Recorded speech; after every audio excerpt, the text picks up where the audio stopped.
Okay, we're here with Bishop Dwayne Royster, and he is the executive director of POWER Interfaith. POWER stands for, and let me make sure that I still remember this, People Organized to Witness, Empower, and Rebuild. That's And, that's and it's a group of interfaith organizations that go out and do all kinds of really great work in terms of things like homelessness and hunger and in this case, voting. So we wanted to talk to you about poverty and voting.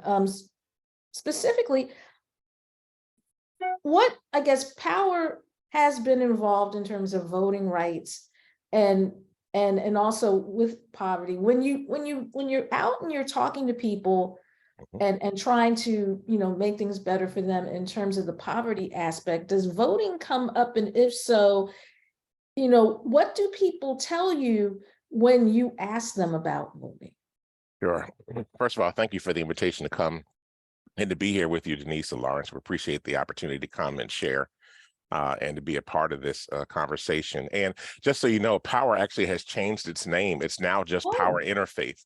So oh, it's no okay. longer the very long Philadelphians Organized to Witness, Empower, and Rebuild. It's now just Power Interfaith. Since we've gone statewide, that is the what we've legally changed our name to.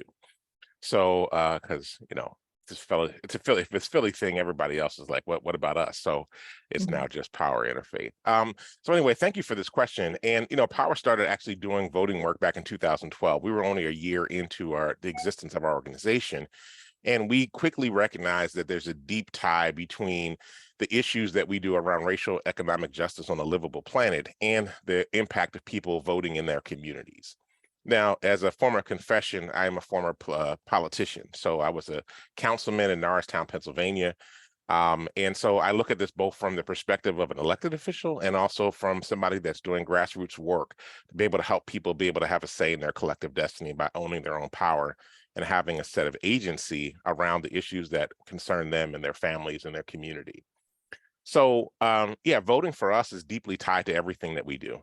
As a matter of fact, when we do our civic engagement work, or our voter engagement work, it's really around the issues of poverty, around education, around housing, around climate that we're actually talking to people about why they need to vote. It's imperative that they understand there's a deep connection between you're going to access the ballot and resources coming into your community.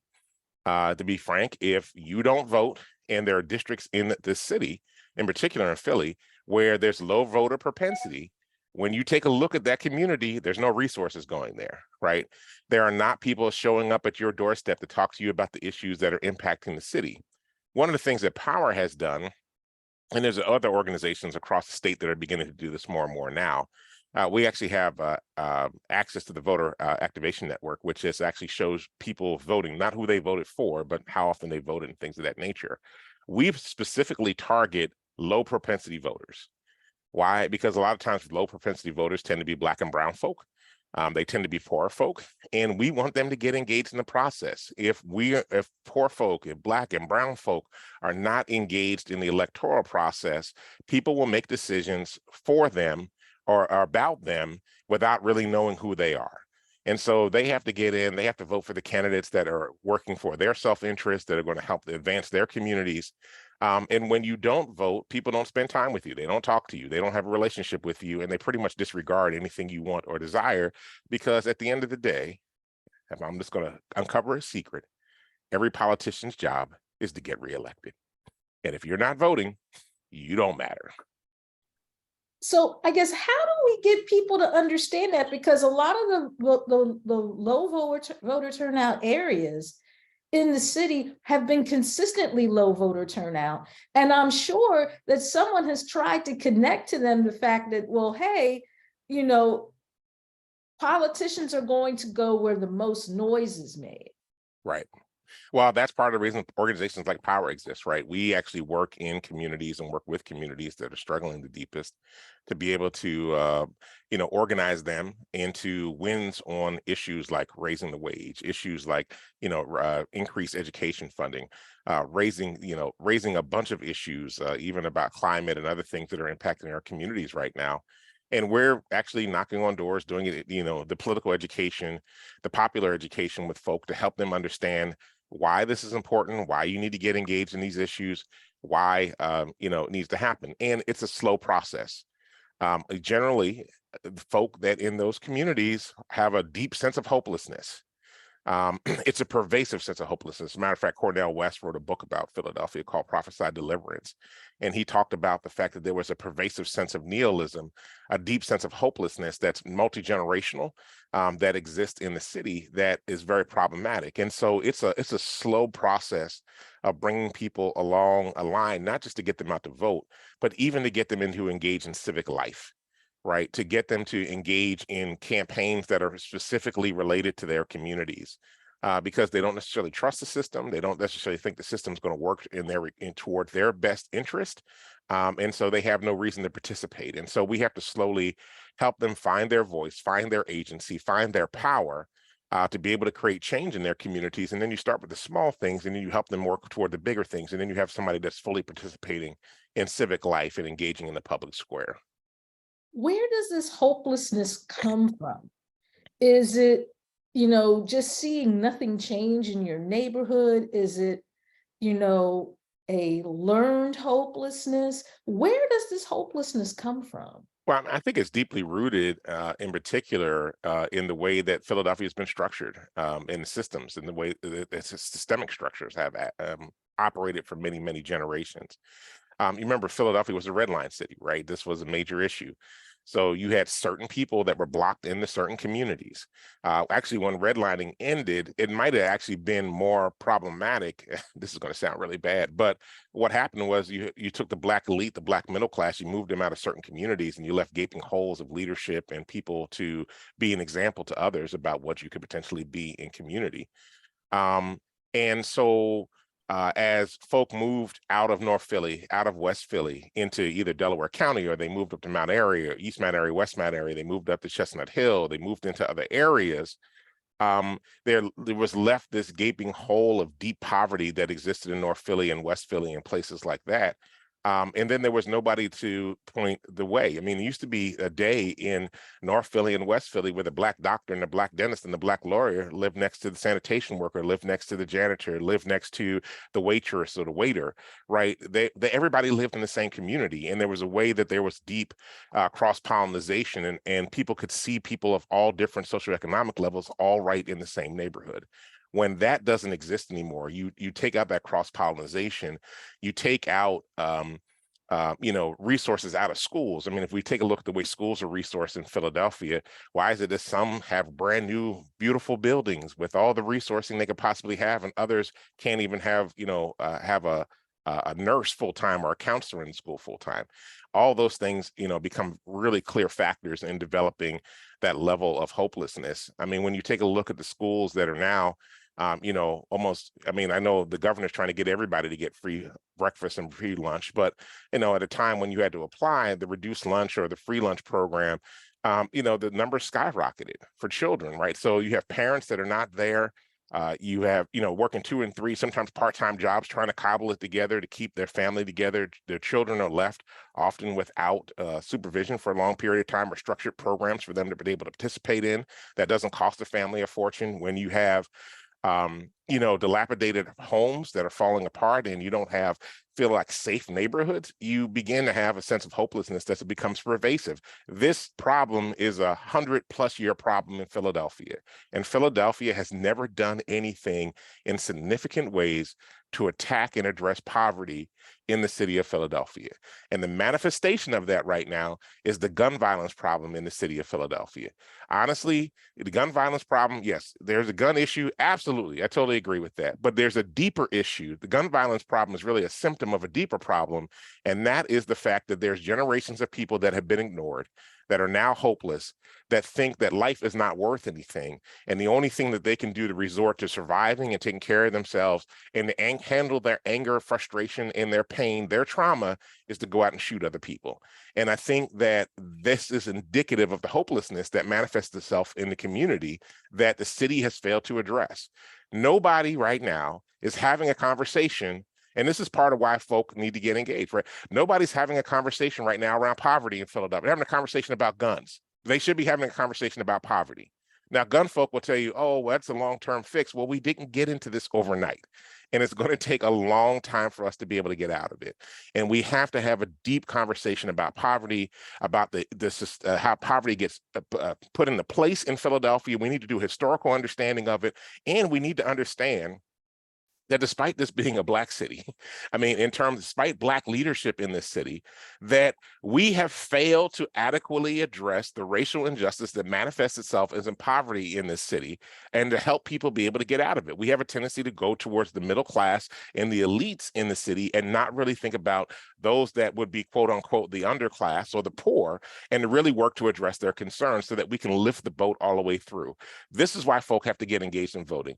This is why they have to make sure that they're working hard to address their concerns and find themselves in the public square. Because if you don't get out and get engaged, people will ignore you. It's a systemic problem here in the city of Philadelphia.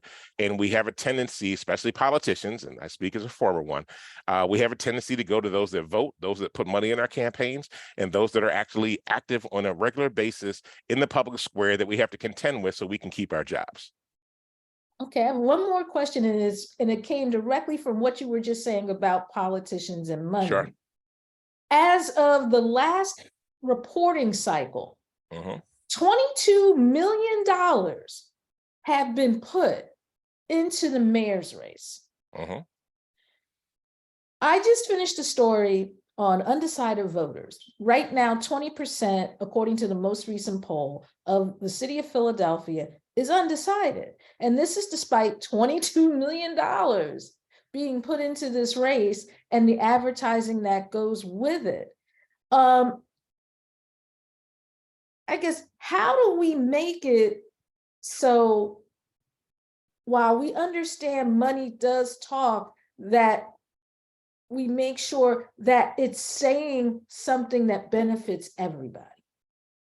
Well, yeah, here's the challenge with that, right? The people who are putting the money into the race have their own agenda. And unfortunately, as a result of that, their agenda is the one that, takes precedent over everybody else because they're the ones writing the checks.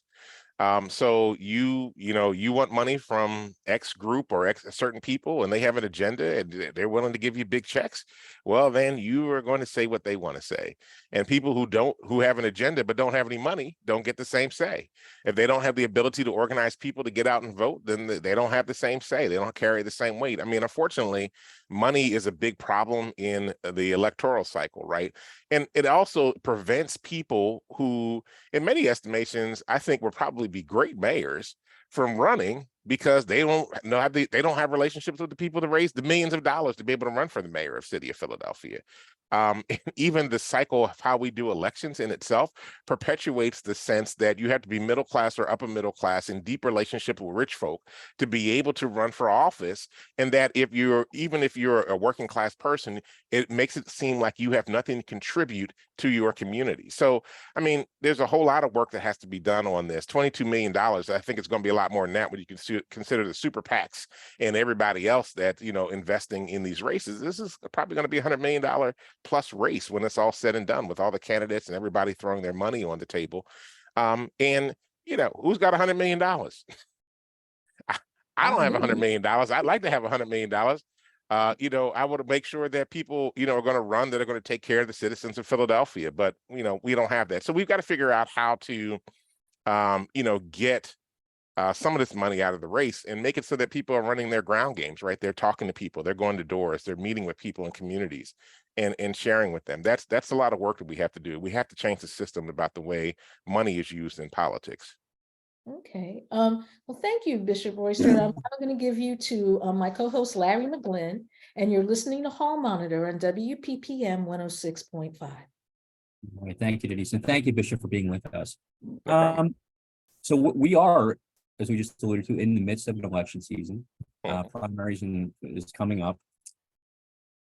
We're going to have a new mayor and a new city council, or at least new members of city council in January. What are the things that you think they need to do immediately to start attacking poverty in the areas most affected? Yeah, I mean, there's a couple of things that I think could be very helpful, right? One, a universal basic income would be a really, great way. I know there's a bunch of test programs that are going. These test programs all show the same thing. If you give the people the money, it actually helps them out a great deal. So I think that that's going to be a piece that would be very helpful. Let's stop testing it and let's start implementing it. I think that that's going to be very helpful. I mean, the other thing that I think that is actually a deep impact on poverty, especially in this particular moment, it's always been an issue, but now, right now, we've got to be able to provide deeper mental health services in the city of Philadelphia, right? We're trying to police what really is a mental health crisis. And in particular, coming out of COVID, I don't think we have yet seen the full impact of what COVID-19 has done and the pandemic has done on the mental health of folk and their ability to be able to function, especially from a lot of our young people whose, formative years, some of their formative years were, during the pandemic, they had disconnection with folk. I think we're going to see some problems that are going to come with that. The other thing, I mean, we need to raise the wage here in the city of Philadelphia. Power is very much in support of legislation to raise the minimum wage, but also in preemption, so that city of Philadelphia and other major metropolitan areas across the state of Pennsylvania can set their own wages. What it costs to live in Philadelphia is not the same as it costs to live in Bradford County. And so we need to be able to have a wage that we can set for, Philadelphia. We have major, Fortune 500 companies that are right here. We need to make sure that people are making a living wage that allows them to be able to fully operate in the community. I think other things that would be helpful is that when we have building projects that are going on, I think the tradespeople that are working on it should reflect the demographics of the city of Philadelphia in terms of women, in terms of Black folk, in terms of Latinx folk, in terms of Asian Pacific Islanders. The workforce should look like the city. And I think that that's, going to be a big part of the process as well. We have, how are the school district, and I mean, I haven't really talked to the new superintendent yet, but hopefully we'll do that soon. But how are the schools actually preparing our young folk for a 21st century economy? I don't know that we're actually doing that right now. So, I mean, I think that there's some preliminary steps, but certainly a universal basic income would go a long way to really, being transformative and helping many, many people. I mean, Philadelphia is not only the poorest big city of the 10 big cities, the poorest of the 10 big cities, but we also, if any city of any size, have the highest level of what they call super poverty, which is that people that live over less than $5,000 a year, and majority of them are children, right? So the fact that there's like 12.5% of our city lives in that condition, I mean, that should be a crisis point that we should have been talking about. Power's been talking about it for a very long time, but that city officials need to really own and say, wait a minute, what would happen if we knock this out? What would happen if we dealt with the housing crisis, the fact that folk can't afford to live in housing anymore? I mean, I think we should stop all market rate development of housing in the city of Philadelphia until there's sufficient affordable housing in the city, and then we can start building the new stuff, the market rate housing. I mean, I think things like that are going to be that could be implemented almost immediately, could be, quickly done. I mean, let's take, part of the police budget, let's put it towards mental health. Let's find, an additional $100 million, $150 million a year. We have almost a $10 billion a year budget. Can we find $100 million, $200 million to do, universal basic income for that 12.5% that live off of less than $5,000 a year? Can we begin to address those issues? I think we would find that the city would turn around very quickly. So, sort of keeping in that same vein, let's look 8 years into the future, because most likely the next mayor will serve 2 terms. That's usually how it works. What does success look like? What should we be holding to account for 8 years into the future? Well, I think the first thing is that Philadelphia is no longer the poorest big city in America. I think that would be great.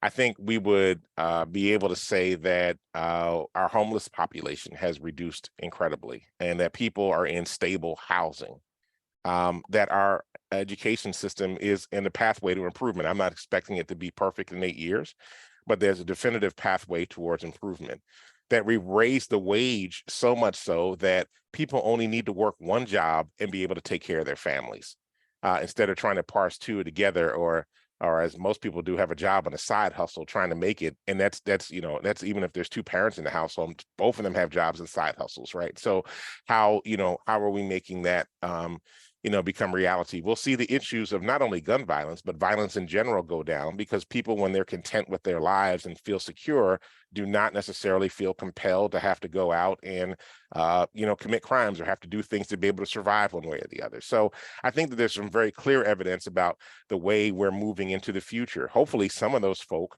that are out on the street, hustling, actually are able to find ways to be able to create legitimate businesses that employ people in the community in a legitimate fashion that actually allows the whole community to be able to thrive and not be under threat.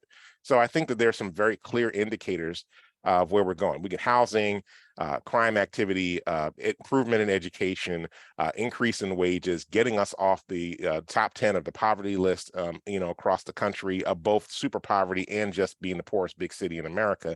I think we can do all those things. Everything that we need is already here. The only thing lacking is the willingness to do the work. All right, well, Bishop, thank you very much. I'll turn you back over here to Denise Murray. Thank you. And thank you again for joining us, Bishop Royster. We really appreciate it, especially since we're trying to move the conversation into a space where we do talk about poverty, and your insights have been really, really, great in terms of helping us understand the importance of voting to that process. Great. So thank you so much. Well, thank you for having me. I deeply appreciate it. I'd love to talk to y'all anytime about this. I could go on all day. And we will definitely have you back to do that. Thank you much. Thank you much.